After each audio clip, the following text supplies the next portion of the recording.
sharing is bring your shared one.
I don't think you're broadcasting, Scott. It's blank on the screen.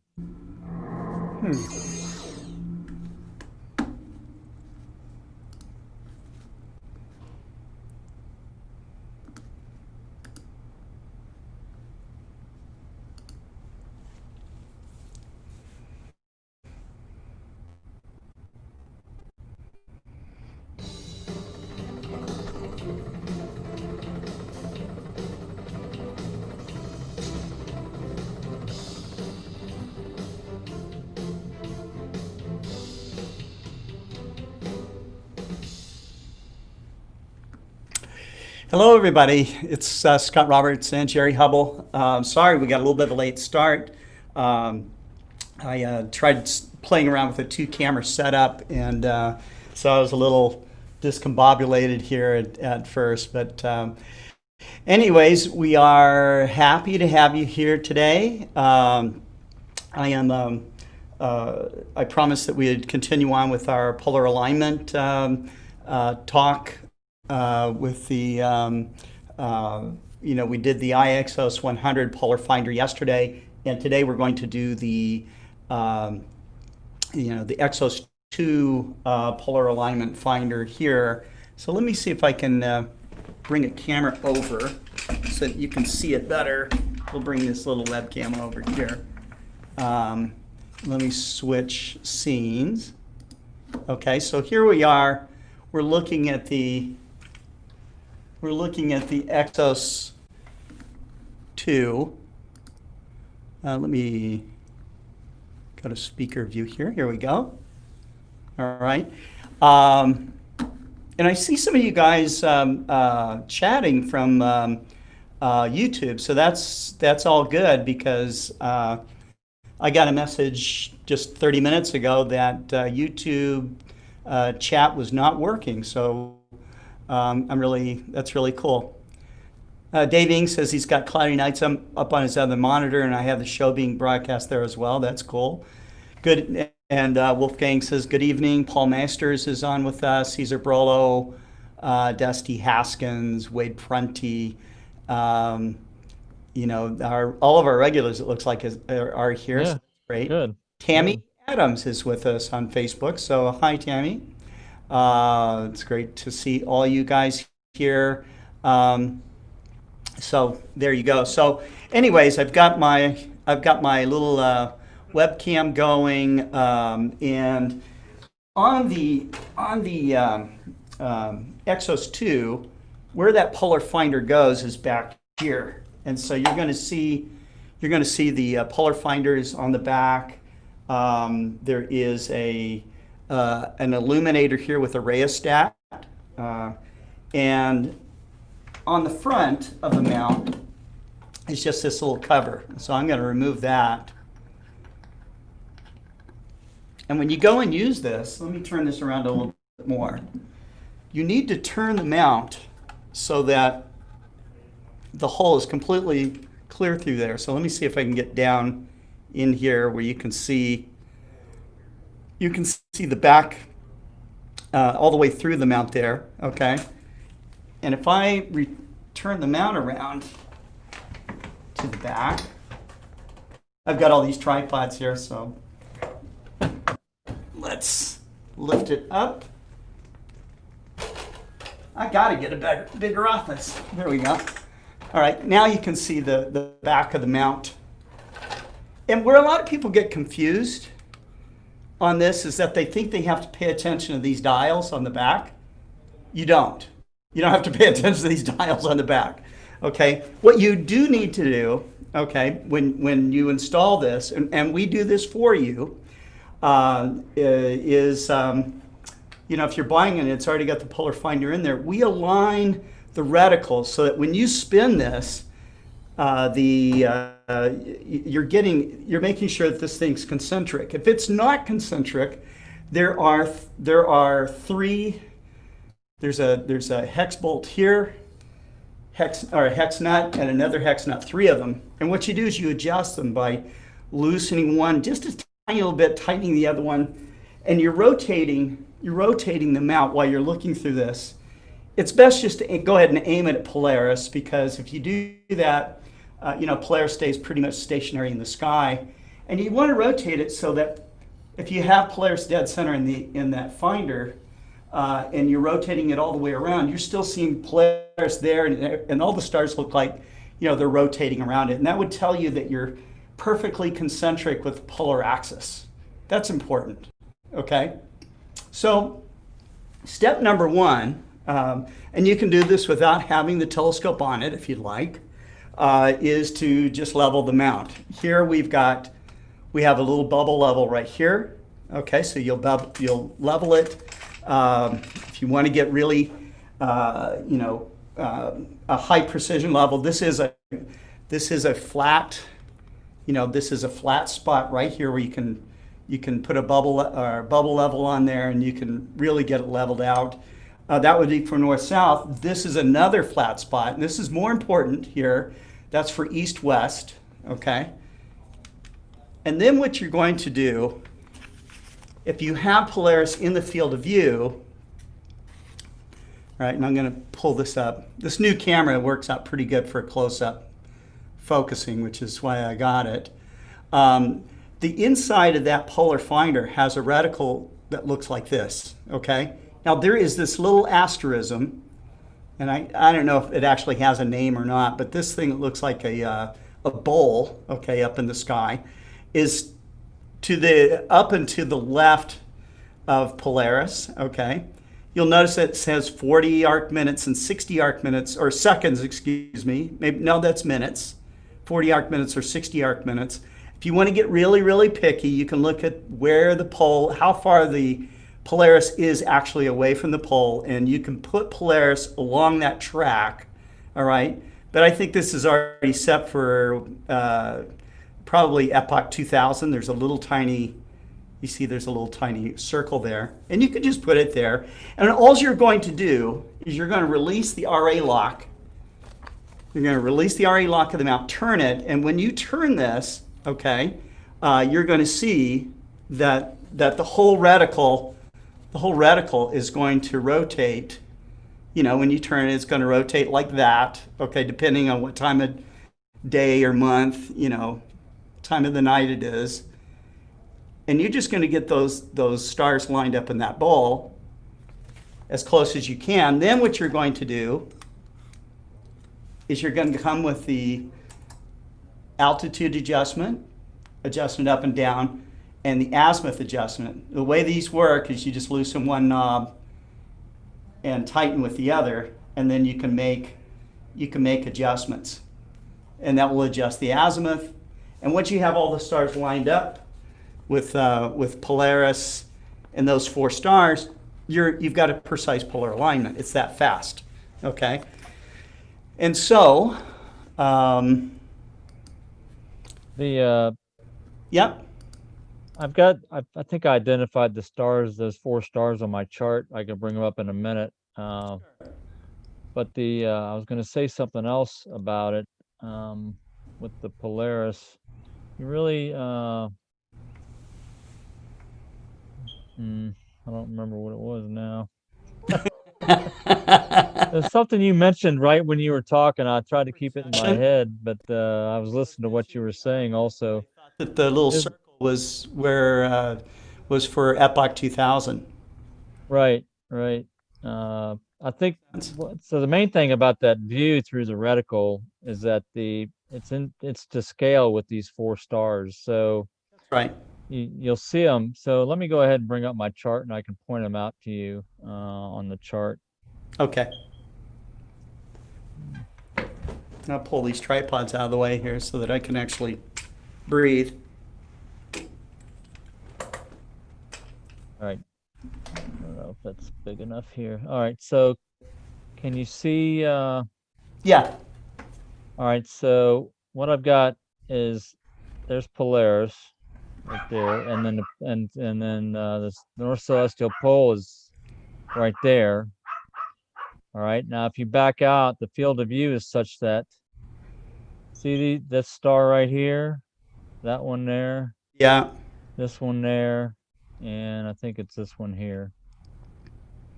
It's Delta, Oh, I see. Epsilon, Kappa, Mm-hmm. and I believe it's this other one here, which has got an HD number. So how much of a field is that? That's so this field of view here, that's pretty wide. This wide. It says 47 degrees, but I didn't think it was that big. Let me zoom in again. Maybe I got the wrong ones. Let me go back in a little further. Because the field of view is really not much bigger than a circle, this Telrad circle. Mm-hmm. But again, That's like 2 degrees, right, for the biggest circle? it could be, well, there's Delta. These other stars are not that bright. That's why I'm thinking it's out here with these 4 stars. That's pretty far out. But that is far out. I mean, that's 30 degrees. And So I'm curious if those are really to scale or what. I mean, closer. Let's look at the um, get close to Polaris. Go ahead and zoom in. there it is. So that's a 5-degree field of view right there.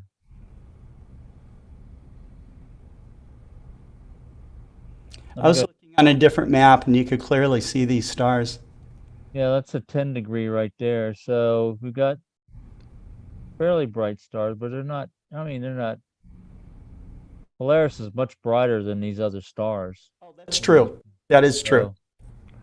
So that's something to keep in mind when you're looking through the scope too. This polar here, maybe it's these right here. I don't know. There's some bright stars down here. Mm-hmm. But they're on the opposite side of the pole from Polaris, right?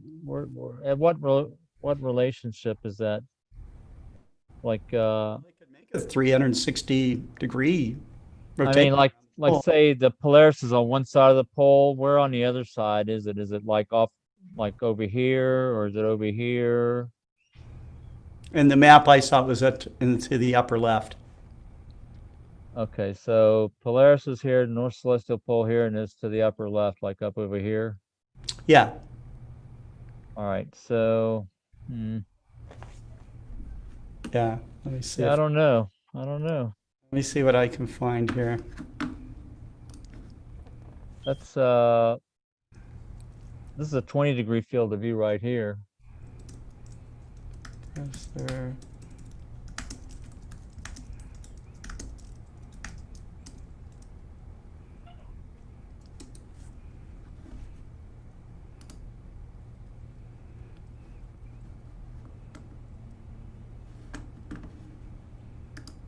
Let me see where I saw that. manual. Would it show up on a planisphere? I don't know if they're bright enough to show up on a planisphere. Polaris itself is it's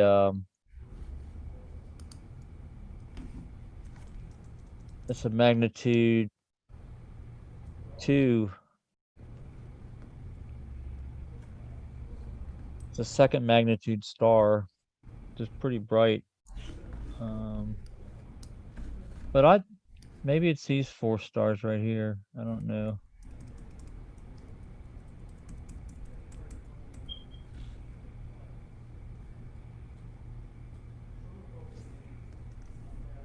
I'm looking at a photograph of it right now. Okay.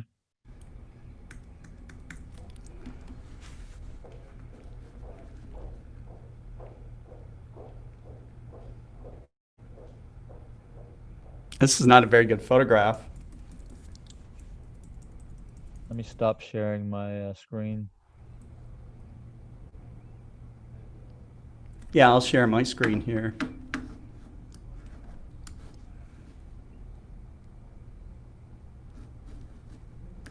All done? There you go. Let's see.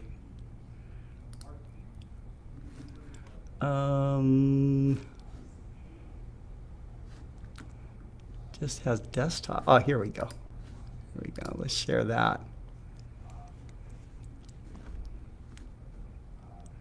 Now, if you look where I saw these 4 stars, and this is not a very good photograph of it, but I think those are the 2 bottom stars right there, or it's like right up in this area.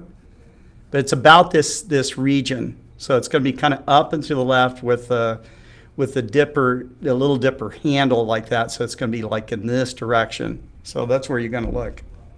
Oh, Richard Gray says he found him in Stellarium. Yeah, it is an asterism. Book Davy says it's an asterism, but I didn't know the name of the asterism, so that's the issue. But trust us, they're there. And it does work, and it's a very fast way to do a polar alignment. So, other ways to do this would be through the PoleMaster, if you have a PoleMaster. Plate solving would be another way. Drift alignment would be another way. So. Jerry, do you think at one point you can do a plate solve demonstration for polar alignment? Is that possible? So you could do a plate solve when you're pointed at the pole, but you can't do an alignment with that. You can't sync it because you're so close to the pole that that's really comes up with the weird values for the alignment. Not close to the pole, and you aim your telescope, you take an image that you're, you aim your telescope far away from the pole. Right. So you could, if you do halfway automation, halfway manual, where you would do a plate solve. Yeah. Find out where you're pointing at, do a sync, and then use the altitude and azimuth to bring it back to the star that you're trying to go to. Right, to center on where you're, and then you could do that. Right. To bring the star back at center, you tell it that you're synced on that star, and that's the method you use out in the field. Sometimes you talk about it where you slew to an object. Yeah. And then you manually position it with the altitude and azimuth. Plate solve. Right. A visual plate solve. It's a visual plate solve, right. Yeah, that's true. That's true.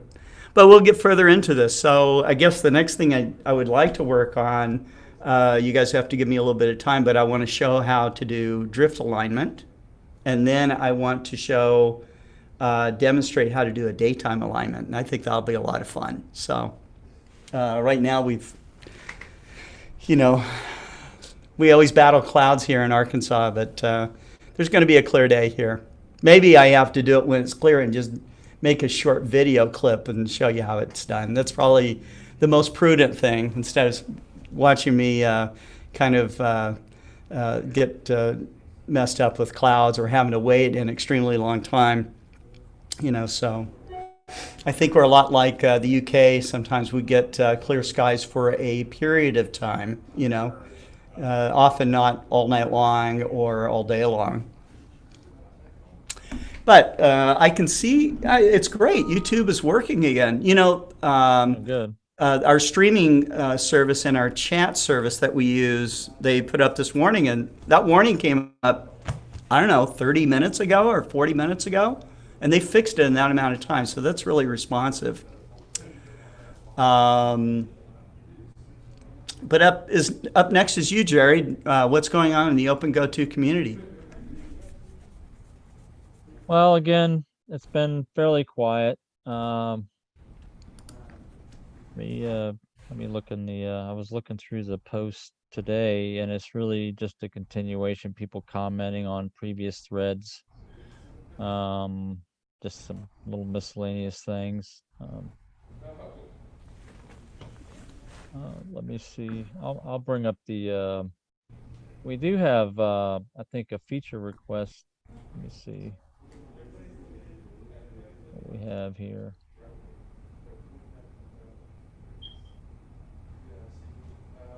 Well, I guess it was back in, it's been a week or two since we've had a new feature request. The last one that came in dealt with the having Explore Stars support gamepad controls, which I think I mentioned on a previous episode this past week.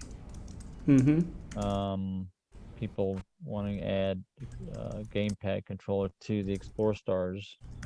And so there's different configurations that you can have to set up. Of course, there's different ideas on how best to use it. We do have a gamepad ASCOM pad program that uses the ASCOM driver with the game controller. Then we have a few customers using that now. We have continuing discussion about ASI Air. It's a very popular device. I know that Tyler's Yeah, been working with it over the last few nights. He's still learning it. I don't see really the only active forum today is the subgroups haven't been active today. The main forum has been, mm-hmm. and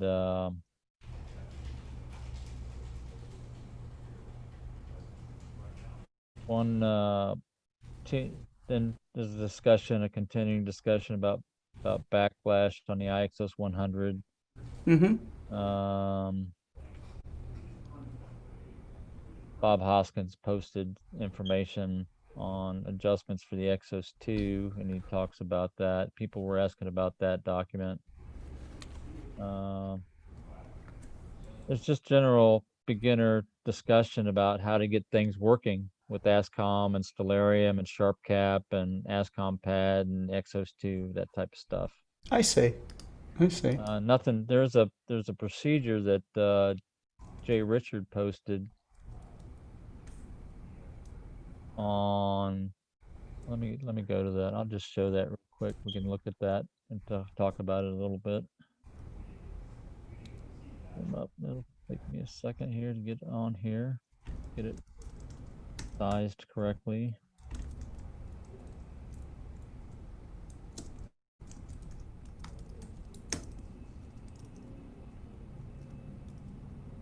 Can you see that? Yep. So these are the steps that Jay Richard goes through to switch back and forth. The question was about switching back between wireless and wired, and this is actually how you do it with the IXOS 100.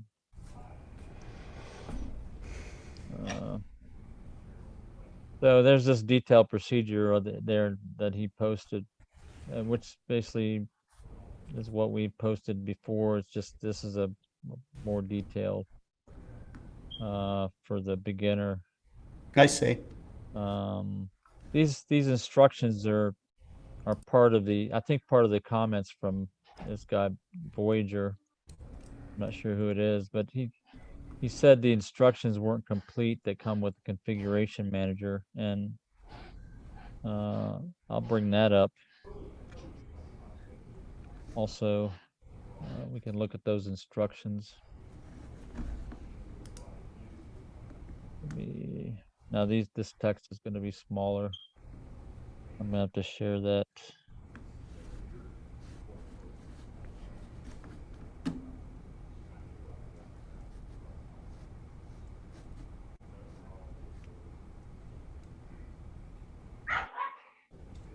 Can you see that?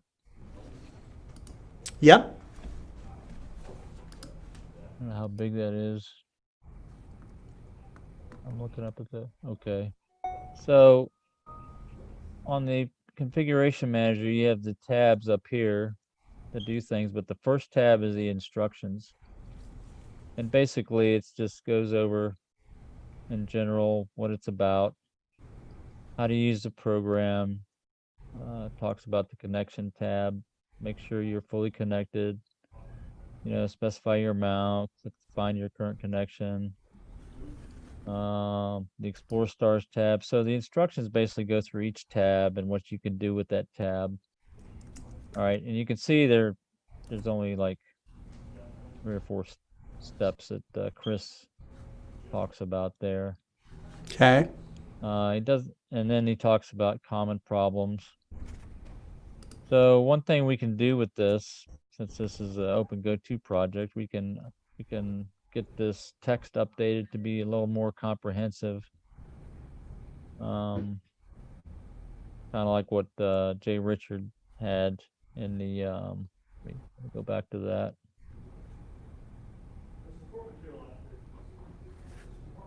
So instead of those 3 or 4 steps, we could include this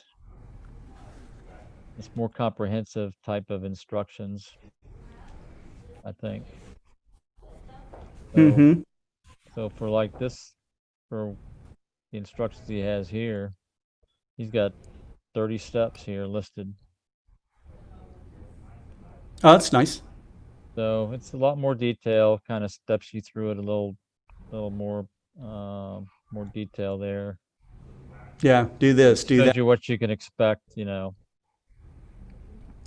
and if you don't get what's expected, then that's when, you can figure out that's where the problem is, and I can report that back. These kind of just step by step things. It reminds me of when I did the Eclipse trip with during the 1991 eclipse, and we're at 14,000 feet. And I've told the story on the air before, but I was up for 4 days and 3 nights, no sleep during the entire time. It was really crazy. But my adrenaline was so pumped for the eclipse. It was the first total eclipse I'd done. I'm working with WGBH Boston, the NOVA film crew. I'm also advising National Geographic's photographer Roger Russmeyer, who was up there on Mauna Kea. The entire place was protected by the I think the National Guard or something like that, and they weren't letting people up the mountain because a lot of the island of the Big Island was clouded out during the '91 eclipse, and but they had it was it was a who's who of the solar scientific world was up there because it was the first time ever for a major total eclipse of the sun. Or a total eclipse of the sun to go over a major observatory complex. Oh. And so it was a huge deal. We had over 4 minutes of totality going on and everything. But at 14,000 feet, you get so little oxygen,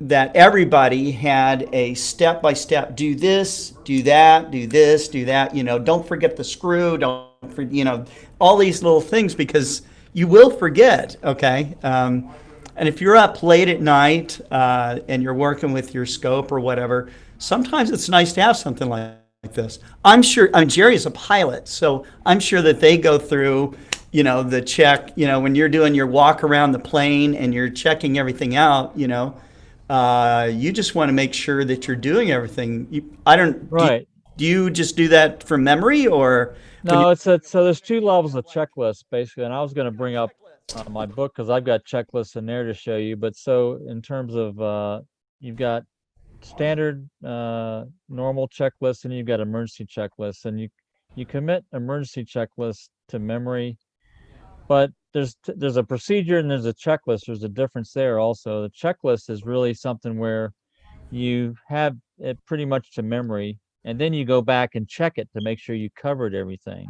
That's why Yeah, they call it a checklist. So when you do your pre-flight, you're trained to just walk around and observe all the different and look at all the different things, and then you go back to your checklist and you go through your your plane checklist. to make sure there's no cracks in it. Right, right. Kinds of- You check the cable, like the rudder cables. That's one thing. You go down underneath the tail and look at the rudder cables. You're looking at the screws, all the screws that are in the side for when all the panels that come off.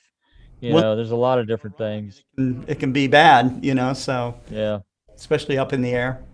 I mean, yeah, you don't want that stuff coming off. That's the biggest thing is basically that's what you're looking for. Anything that's loose that could come off. That's really the gist of it. The propeller, the When you do tail.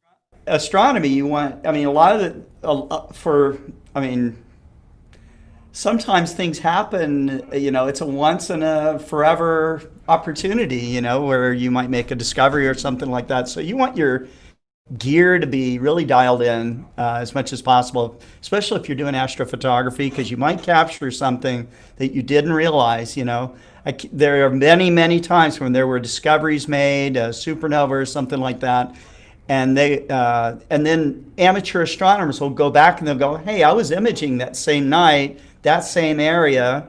I wonder if I got like pre-supernova exposures."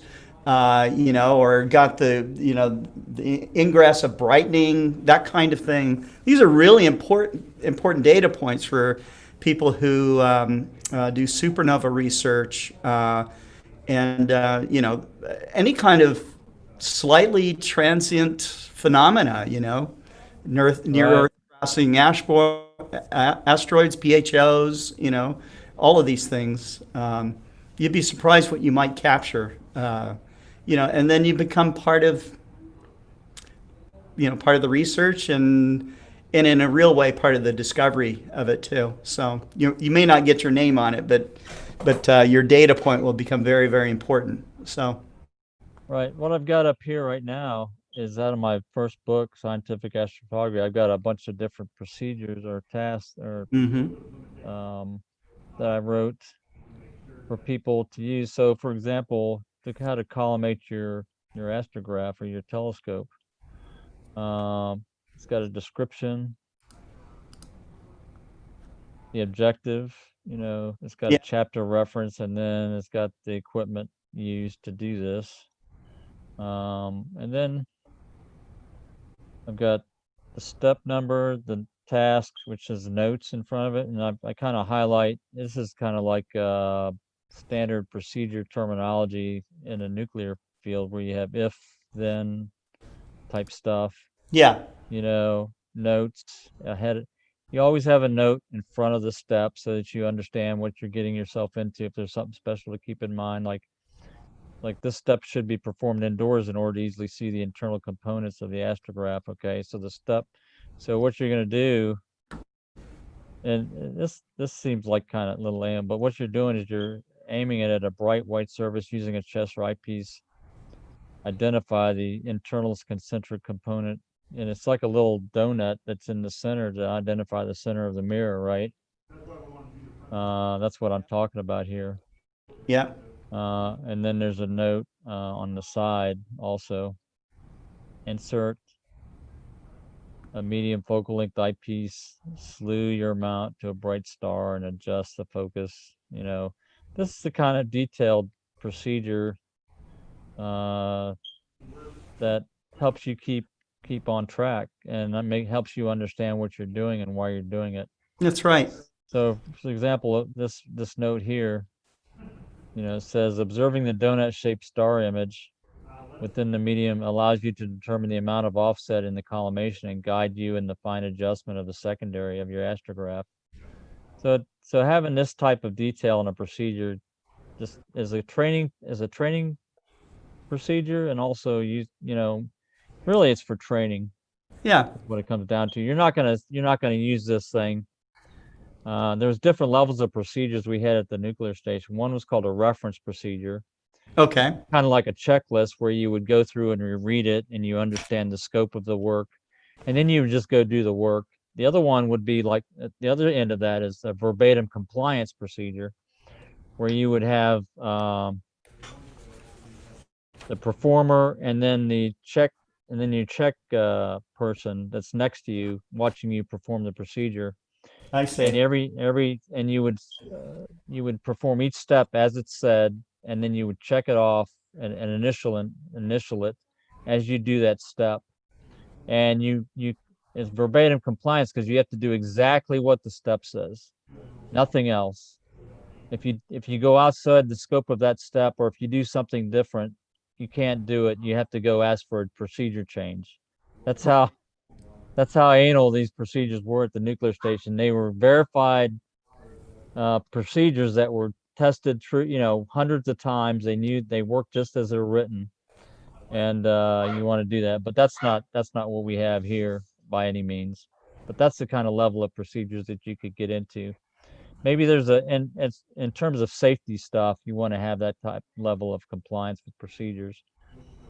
But that gives you an idea of what a procedure would look like. And then at the bottom of the procedure, you have acceptance criteria on whether you were successful or not. What do you think it should be? So that's kind of what a procedure would look like there. Right. I mean, just the more consistent you are, you just become you don't make little mistakes that might cost you a whole night of observing, okay, or make you miss a astrophotography opportunity. So it's Well, just, the key to procedures, or the reason for procedures, is to get consistent results every time. You get the same performance every time you go out. You do the same things the same way every time. You can expect a certain performance, and yeah. that it'll work right off the bat. And once you're hitting that consistent performance, now's your opportunity to, up your game, all right, and get better.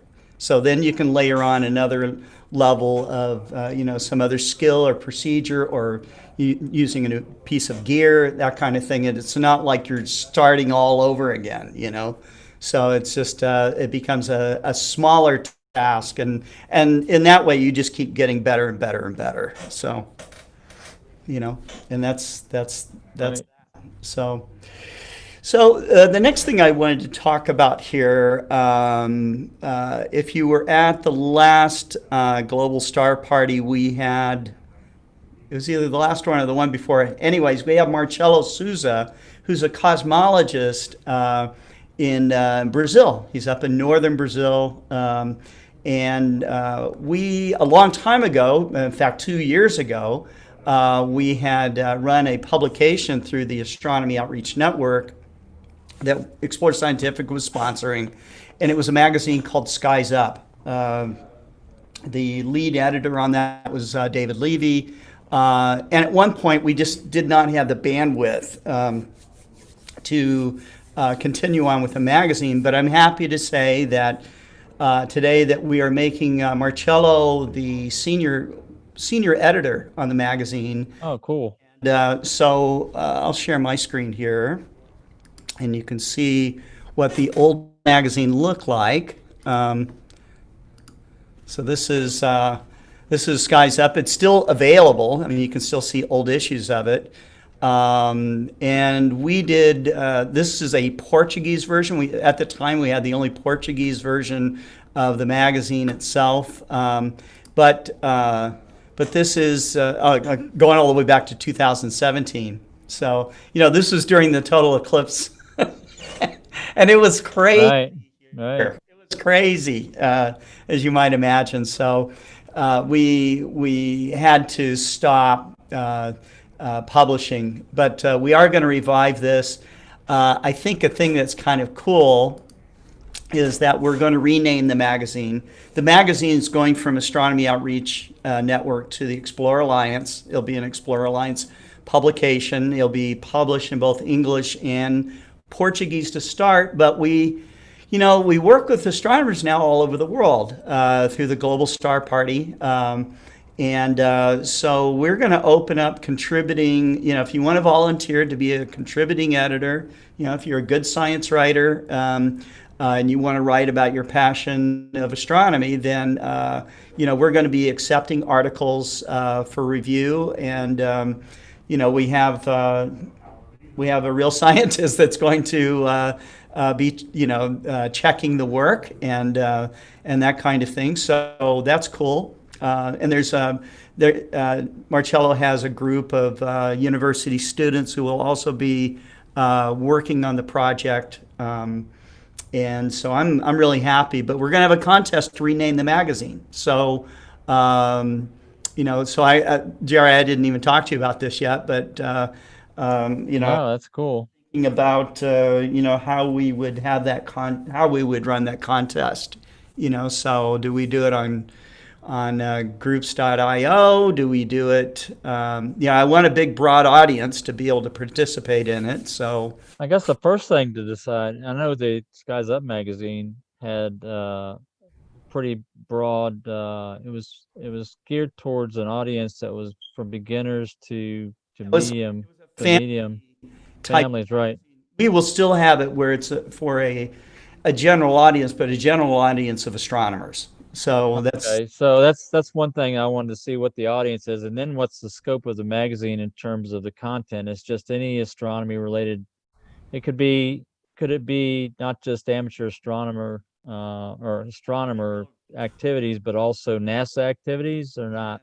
yes, it could. So it could be any, if we have, if you're an out of work science writer and you want to contribute, and you love astronomy, you can contribute. It is a volunteer effort. There's not going to be this is not something we can give contribution back, except that you would get exposure to a worldwide audience for it.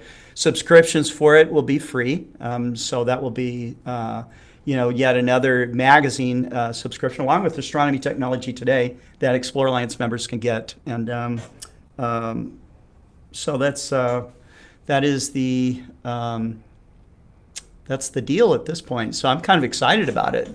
So it sounds like it would encompass all the different activities that we plan for the Explorer Alliance, including the OpenGOTO community and other things that we're talking about, right? Right. Plus stuff that will be going on, in local regions. So it's going to give us an opportunity to branch out Explorer Alliance with team members in different parts of the world. So that's that. Cool. Yeah, that's good. Yeah, it's cool. I was fortunate enough Scott asked me to write a couple articles for the older magazine. I think That's on right. astrophotography. Mm-hmm.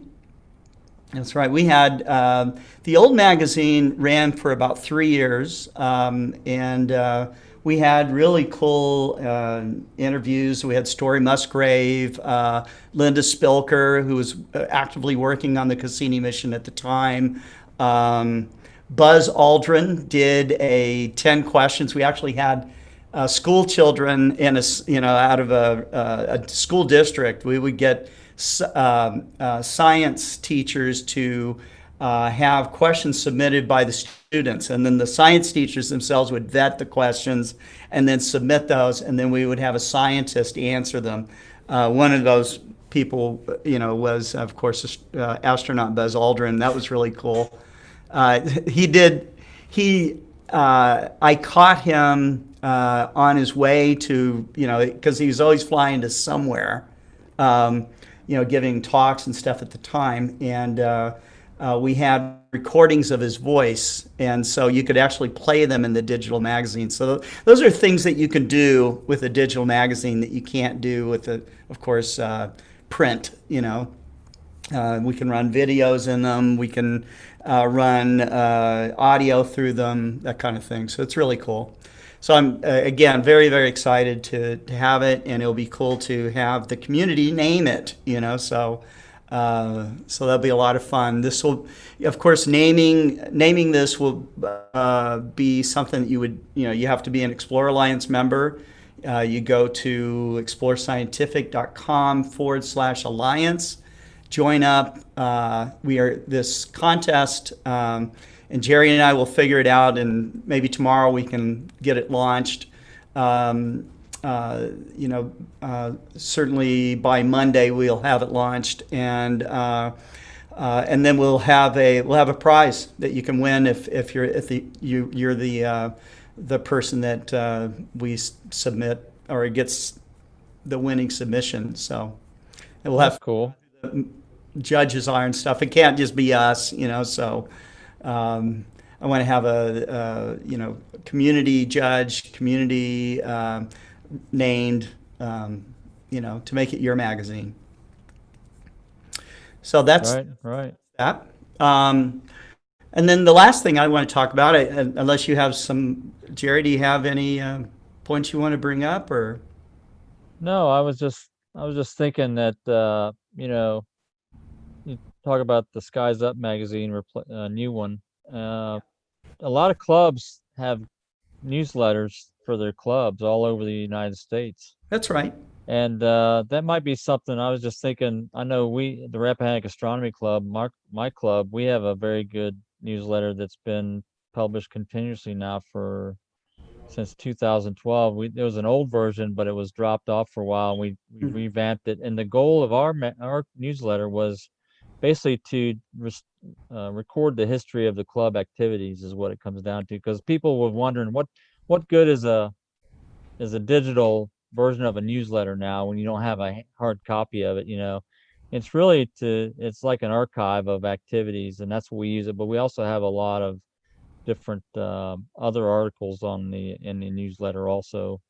Hmm. Linda Ballard, the editor of my second book, and the first book and the contributor to the second book, she's the editor of the magazine or the newsletter.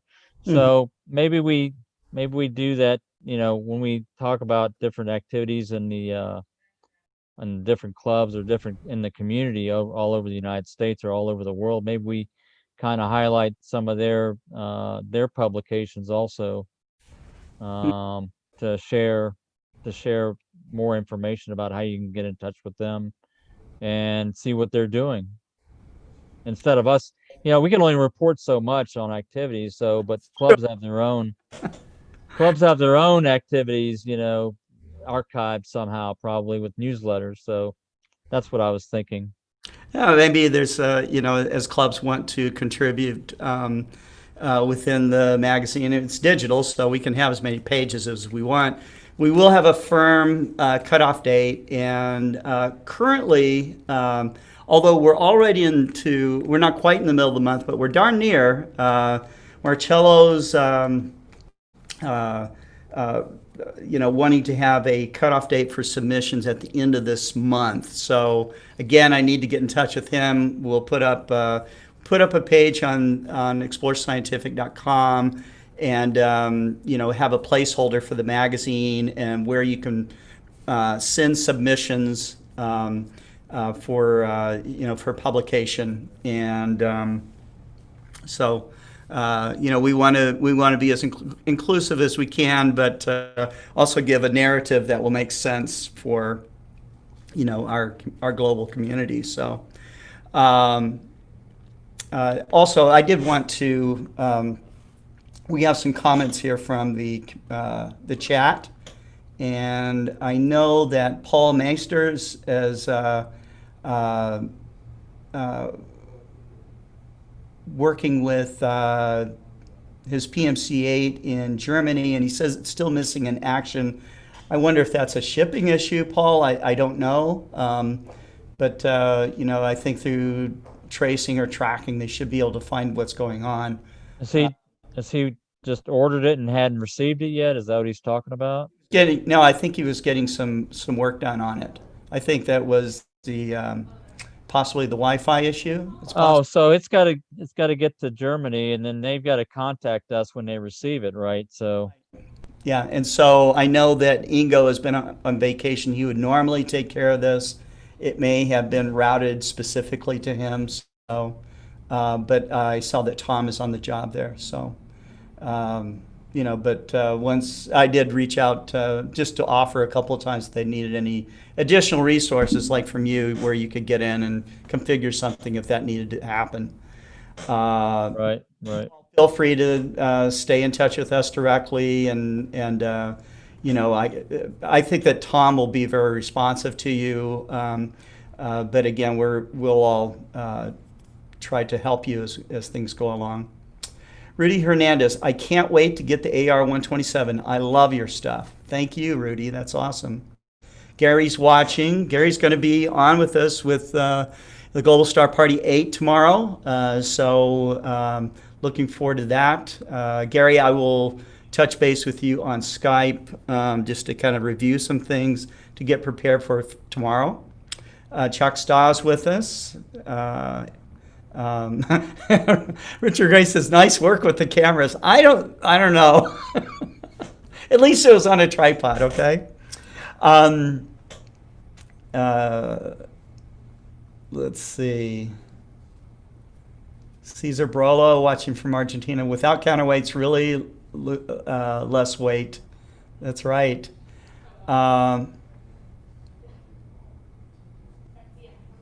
Let's see. Book Davies, can you simulate the magnitude of the polar scope in the map? No, I don't think so. Maybe we can make it really accurate, but not on the fly. Oh, you mean the etching? Make the etching look. You could make the blobs bigger. You could make a big Polaris and then a smaller blob. Right. I mean, under what sky? Perfectly dark, or So there's that. Chuck Lewis says, "Look at the Ursa Major bowl inverted." I don't. Yeah, I don't know. I don't know if that's it or not, but it might be. The orientation of the asterisk will change according to the time. Also, that's true.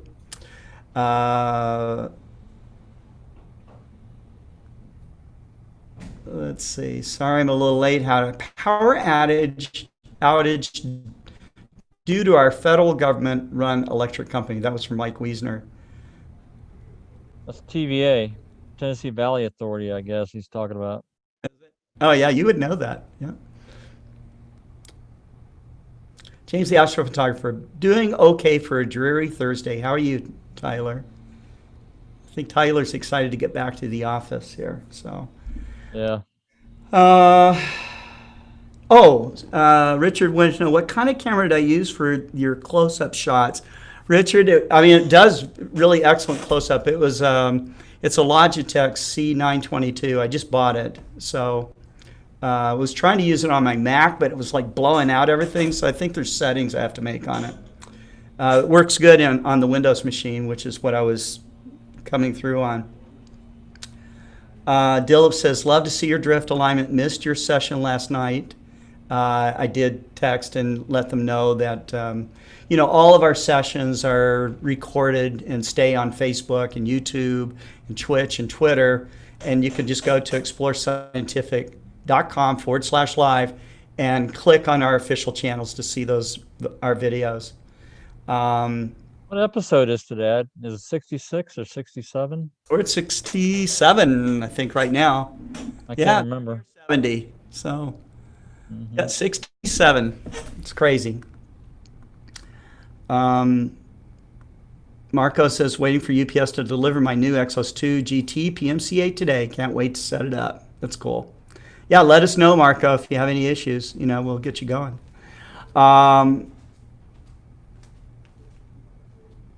Yeah, join the forum if you haven't already joined. I'm sure he has, though. That's right. Be a member. Join the Explorer Alliance. You can join for free,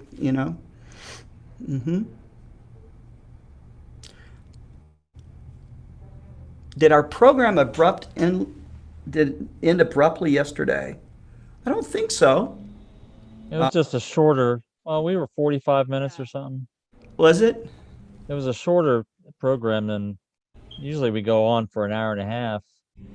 I envisioned the program only lasting 30 minutes. Well, that's when we first started. Yeah, that's what we said, 30 minutes. We're Usually trying to 30. get, we thought, gosh, how are we going to fill 30 minutes of content? Yeah, no, it's not hard. It's not hard at all. Um, let's see. Philip or Dillip Sharon says, I have a very similar checklist. I just use it to set up my Intel NUC. Hey, I got an Intel NUC too, so I'm setting up my system. Here's mine. This is the same thing you guys are getting from the Mark Slade Remote Observatory, right? Yeah, yep, exactly. I We're have replacing a our couple. laptops with those. One of them is that I got this cable adapter so that my cable fits on there correctly, and then I got this weird. It's a regular HDMI to mini HDMI, but I want a straight through one because this right angle one kind of blocks off these USB ports. There are additional USB ports on the other side, but I think this is going to be powerful enough to run everything, right? It's got 16 gigs of memory, a Yeah, 256 gigabyte SSD drive, and yeah, it's a smaller processor, but again, what did you pay? $350 for it? $350. Yeah, Yeah, so it's very cost effective. yeah, yeah. So I'm Came with Windows 10 Professional too. right. That's right. So I'm going to mount it on the ED102 that sits behind me back over here, and I want to dump the ED80 up that's up on top because I was setting that up as a guide scope and put a telescope drive master on it. So that's my path right now. And once we have that thing set up, then I'm hoping that I can, during our global start parties, I can have it set up outside and let people log into it and control it and take their own images. That'll So practically be a carbon copy of the MSRO setup, yeah, a little pretty small, much. A little smaller, but we've got the 165, but it's going to be practically the same operational. right? Yeah, so that's going to be fun. Let's see. Carlos Hernandez. Hello, Scott and Jerry. Thank you for the series. Thank you, Carlos, for watching. Wade Prunty. We got some member to member chat going on here.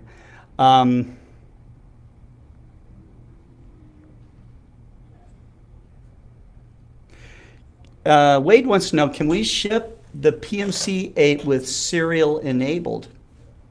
We could, just get a hold of customer service and, Yeah, that would be Alex would do that change. He yeah, would do that switch make on the box. and you just need a cable. That's all. So, Hmm. Cesar Brillo, I had a clear alignment over 20 seconds exposures, pictures for the 150 millimeter teleobjective for the IXS 100 without using no more things than latitude adjustments and a compass app.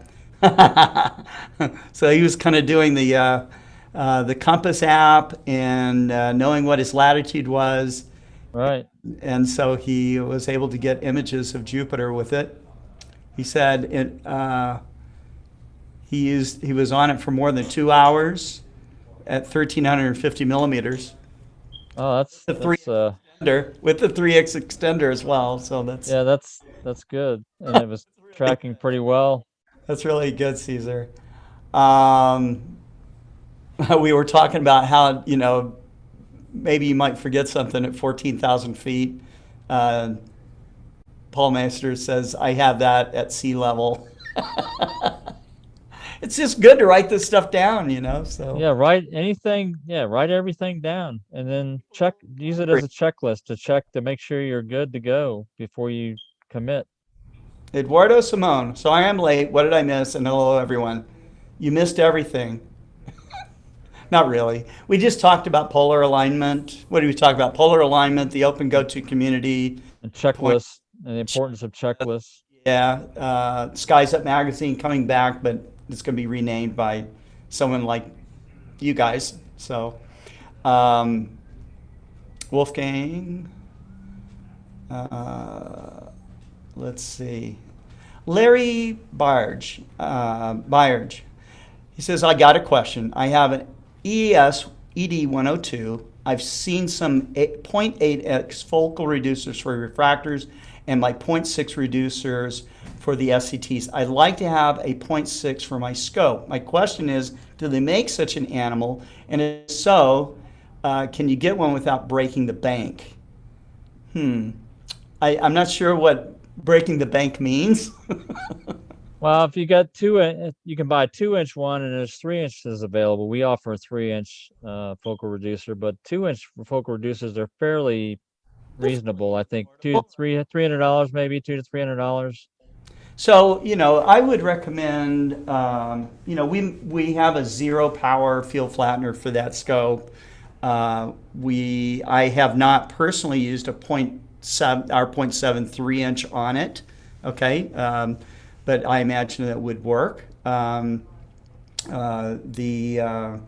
scope is so flat.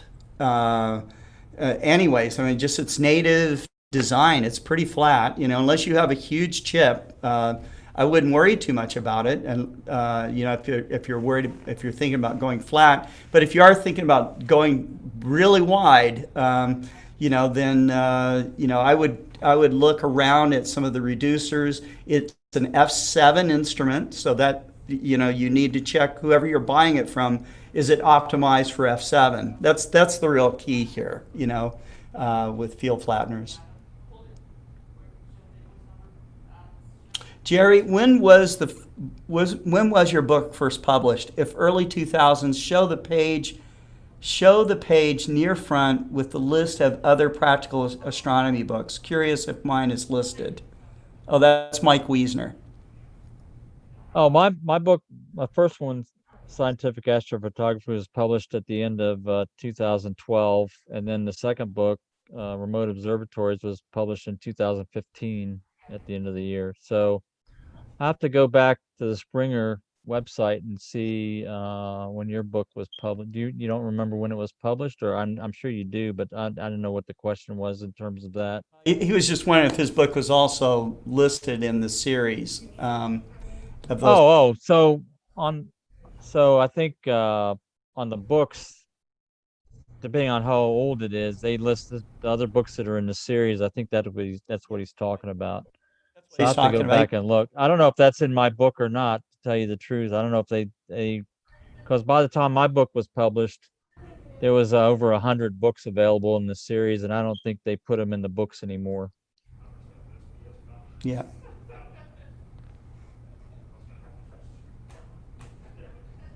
Let's see. Nicholas Rochia says, I would love a Spanish edition. Nicholas, we're going to be working with contributors all over the world, so I'm sure that we're going to find a group that will create a Spanish edition of the new magazine that's going to be coming out, so that'll be cool. If you guys that are astrophotographers, you want to get your stuff in the magazine, definitely make your submissions. That'll be really cool. And Paul's confirming it's a shipping issue. Paul, unfortunately, on shipping issues, it has more to do with the carrier than anything, and he's saying they won't investigate till September 19th. That's again a shipper carrier problem. Sent it to Germany, but it went missing. One of the things you can do, Paul, with depending on which carrier you used, is to start. If you get a hold of customer service and they give you an answer you don't like, and I'm not talking about Bresser's customer service because there's nothing they can do. It's your shipment, okay? So what you would do is you would call, the carrier. You talk to customer service. You don't like that answer. This is what you do, okay? You don't like the answer. You say, look, I understand you can only tell me so much, or you can only commit to so much. I'd like to speak to your supervisor. You just ask nicely, okay? You get a hold of a supervisor. The supervisor might give you the same answer, but then you say, I'd like to talk to your supervisor. Because in those big customer service pools, okay, the boss is listening, okay? And they don't like to get things escalated up, okay? And you know, and then if you get to a point where you're still not liking the answer, then you ask for someone in retention. Okay, retention means that you're going to leave them and never use them again.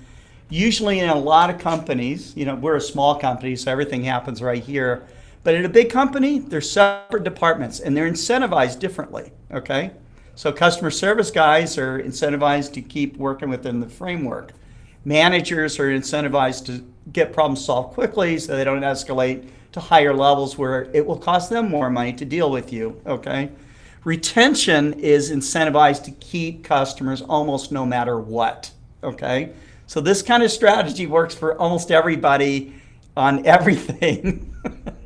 Telescope business, it's a little bit different because we're very small. I have 5 customer service reps, that's it, versus a carrier that might have thousands. Okay, so that's Well, we talk about this, and we do have some customers, believe it or not, that really get upset at us for not doing what they want. And Scott always calls it flipping the customer. So we'll turn somebody that's irate at us into our best friend, and they'll tell us that you just have to understand it from their side, so that's really the deal.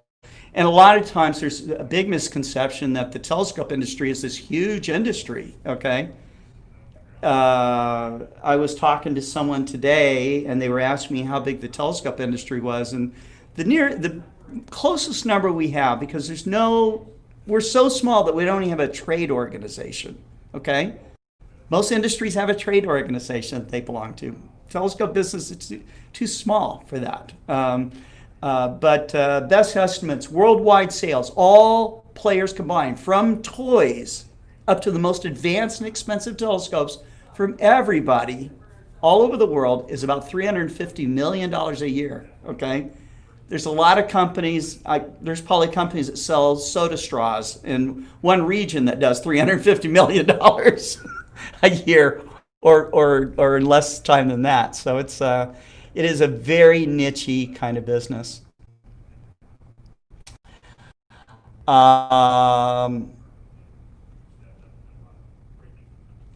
And Wade's asking the question again. He wants to know if it's possible to start shipping the PMC-8 with serial port enabled. I think that would cut down on a lot of the ID10T errors people are getting when trying to control the mounts with other devices like the ASI Air Pro. I know that ASI Air Pro is popular, but again, the vast majority of our guys using this are using it wireless. They are not Explore Stars. Yeah, they're using Explore Stars, and so I would. We're trying to make a lot of astrophotographers, but again, I think the astrophotographers and our customers is about 15%, maybe. If that. If that. Like under 10%. So. Yeah. But if you call customer service, we'll do it for you. So it's but to create a separate product line that's already pre-configured, I'll consider it, but we need to figure out what the inherent cost would be here to do it that way, and to put aside inventory that we would use for that. So,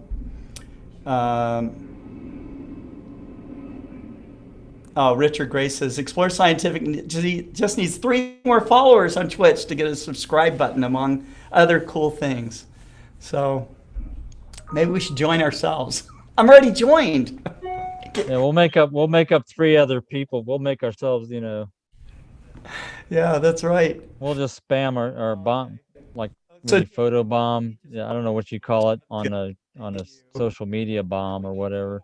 We just need 2 more. That's right. Celtic Raven says, Jerry, I'm a member localish to you in RAS here in RVA. Tried to message you via Facebook. However, it is most likely parked in the no connections folder. Yeah, you may. Just contact me at jrh@explorescientific.com. Yeah, just go straight to him. jrh@explorescientific.com. Mike Wiesner, Bureau of Indian Affairs is our electric company. Uh, Oh, that's out in the west. That's not TVA. Tennessee Valley Authority is here on the East Coast, oh, near is the it? East Coast. Yeah, Marco but Pola says, yes, I'm a Platinum Explorer Alliance member, but I ordered my mount through Woodland Hills since they had it in stock. That's true. Uh, so I couldn't get my 5% discount. Dillip says the Intel NUC works great. Use it headless with TeamViewer. Plenty of power. Tyler says, oh, Scott got his mini PC, so I need to get one too. That's right. Um, let's see.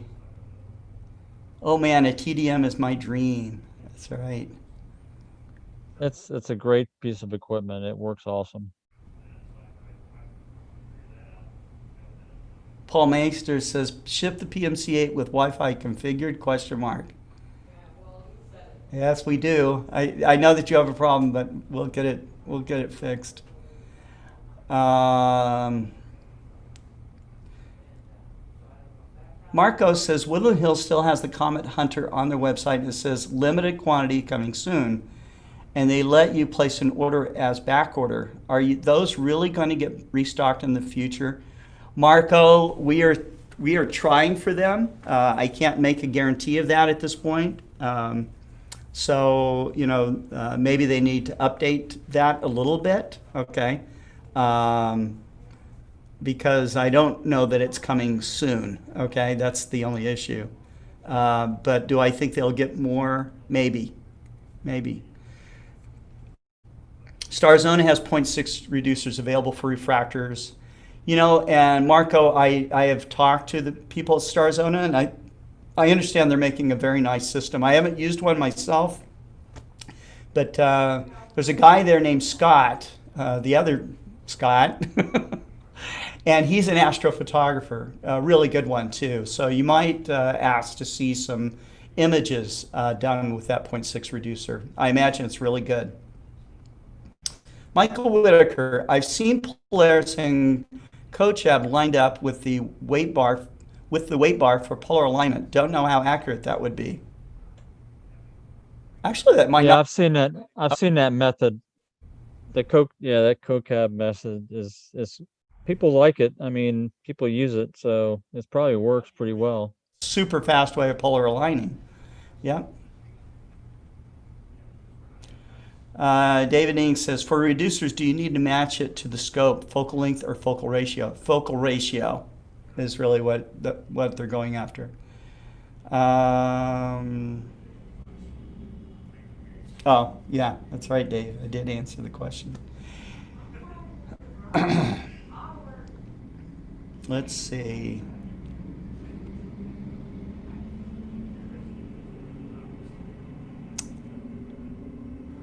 Wolfgang has a tip. Mostly I use 2 sticks and a 5-meter line and do it with a compass, a north-south line, and then I put the tripod on the line. Okay.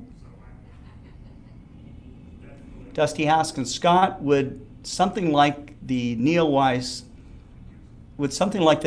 story I sent you be something that would be in the magazine, or will it be more scientific? No, Dusty, that would be a great story to put in there. I imagine there might be,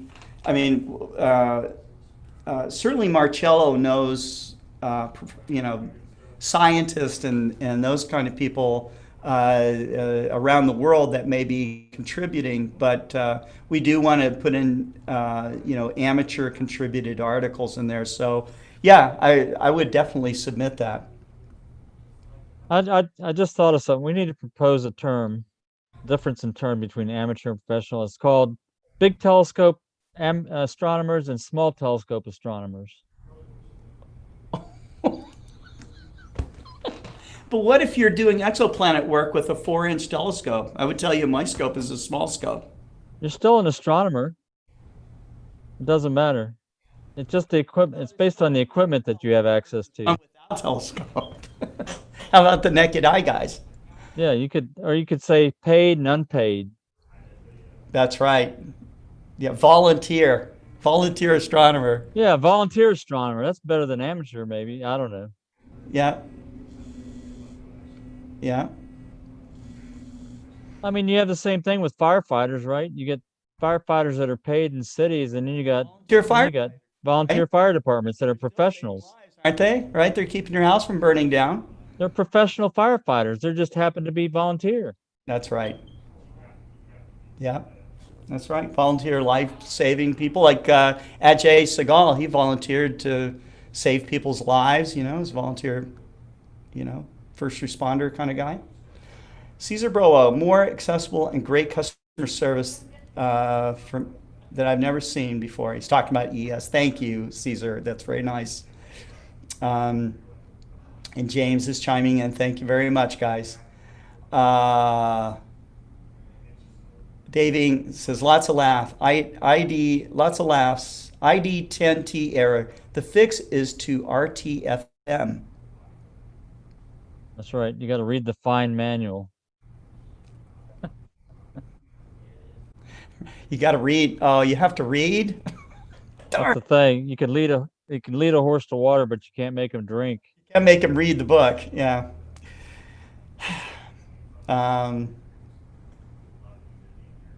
Tyler says, Wade, I can walk them through the process so they can use the PMC8 and the ASI Air Pro. Okay, Jim Norwood. I only got about 21 minutes of your program when it abruptly stopped without you saying goodbye. I'm sorry, Jim. I'm going to say goodbye right now. Say goodbye for yesterday. Yeah. See you later. So long. What happened? I don't know what happened. I even only see that much time on the playback on Facebook. So maybe it was a face. Oh, it could have been. It could have been. And it could, I mean, the internet does weird things. Maybe we're just talking to the air. That could have been. I wonder if the YouTube is like that. I don't know. We can I didn't look at, typically I don't watch our episodes. Sometimes I do, but I don't go back and watch them right immediately after. Do you watch them? I do. I usually just play in the background, afterwards. So, okay. And any other questions? I'm a Small Scope Club member, actually. That's right. Me too, Caesar. Jerry, do you think that it's possible to put a search window in the catalog for go-to alignment? In the catalog? For Explore Stars, we already have a catalog for alignment stars. Is that what he's asking about? Having alignment stars in the catalog? Alignment stars. You just go into the search function. I just go into the search function of my iPad, and I find. You should be able to find them, right? Yeah, there's a separate category for alignment stars. There's like 300 of them. Maybe we should show that. If we can do that maybe tomorrow. Wade Prunty, is it not possible to have both Wi-Fi and serial enabled at the same time? What do you think, Jerry? Anything's possible. But I like to say the other thing that goes along with that is SMOP. That's a simple matter of programming, right? Simple matter. Yes, that's right. So no, look to the future. We have thought about this, and we're going to do something like that, or exactly that. If you have those kind of suggestions on the groups.io, we have a feature list there, and we pay attention to it. So, just takes time. Just takes time, guys. Right. Caesar says, yes, you do have a search window in the main catalog, but not in the alignment catalog. We'll look at that. That's interesting, because I didn't think it mattered what catalog it was. You should be able to search any of it. Yeah. Aaron says, if only programming was simple, the faster development is done, the more often it leaves without saying goodbye. Oh, I've got an experience. I can tell this real quick, this story. I'm working in a professional our energy management system that controls the power grid, right? I'm working on a SCADA system. We get we have maintenance contract with the software developer. We do our own modifications to the software, but we get updates from the software company that builds the transmission grid software. It's a big thing, right? Real-time system. They know we do our own work on that. We all do our own modifications. So they ship us code, okay, Okay. that they haven't even tested and say this is it. And we Oh, install it, but they and haven't. it sometimes it won't even compile.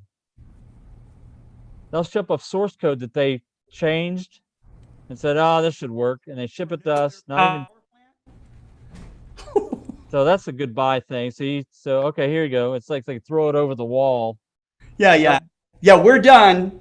Oh, we didn't compile it. we're That's, paying hundreds of thousands of dollars a year for maintenance contract that's required. Hundreds of thousands of dollars for maintenance contract, and that's what they do to us. oh my God. Well, here's one of the promises I'll make from Explore Scientific.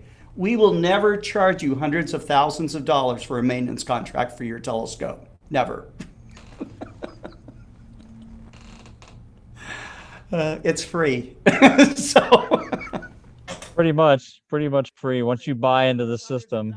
dollars, maybe, maybe it is. Yeah. I don't know. I don't think we'll ever charge a maintenance fee every year. Do you? No. To keep our firmware up to date. It's the And OpenGOTO community. This is, right, exactly. so Mike Wiesner says, never say never. Well, as far as the OpenGOTO community as it is, I would have to completely change it. And why would I do that? I think it's wonderful. So anyhow, you guys, I think that is our show today. I did want to talk about Global Star Party 8 with Gary Palmer. And that starts tomorrow at 4 p.m. Central. Okay. So really excited to bring that on. I know that we have Pran Vera involved with this. Mike Simmons is supposed to be with us. We've got the people from Stargazers Lounge with us, and I'm sure a lot more guests. So stay tuned, and we'll see you. So we won't have our regular program. It will be Global Star Party, which will probably run for probably 3 hours, is what I would imagine. And We have prizes from the Astronomical League too, right? Carol Orge will be joining us tomorrow from the Astronomical League and reading off the questions. And so you definitely want to participate in that. You guys start thinking about a great name for an astronomy magazine, and because we're going to have a nice door prize for that. And I don't know. Anything else? Anything more from you, Jerry? No, I'll save some stories for next time. All right. Anything more from the chats here? Let's see. You were getting ready to say peanut gallery, weren't you? No, I don't. I'm not that old to say peanut gallery.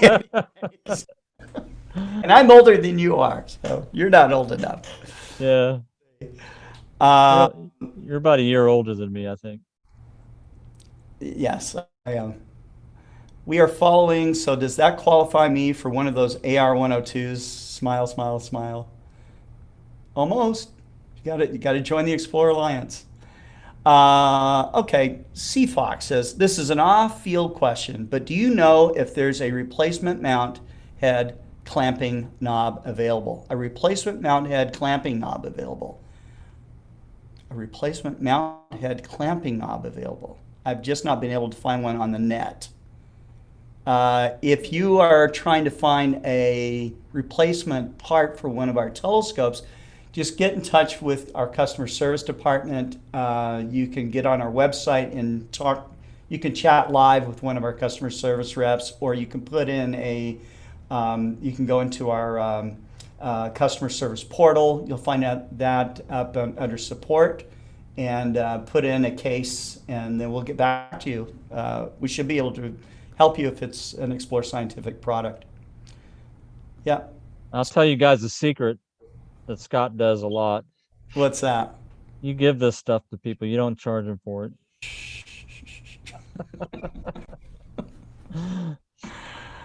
That's true. Depends. Depends. Yeah, if it's a screw or something, a nut or a bolt, we'll give that to you. Yeah, we send it. That's true. Yep. All right, guys, you're all saying goodbye. Oh, I bought a clamp style for my IXOS 100. A clamp style. Don't know. Yeah. Send us a picture. There's a picture, Wade. All right, bye, everyone. Bye, Mike. Stay out of the smoke, guys. And pray for clear skies, okay? And we will see you. We'll see you tomorrow. Take care. Bye bye.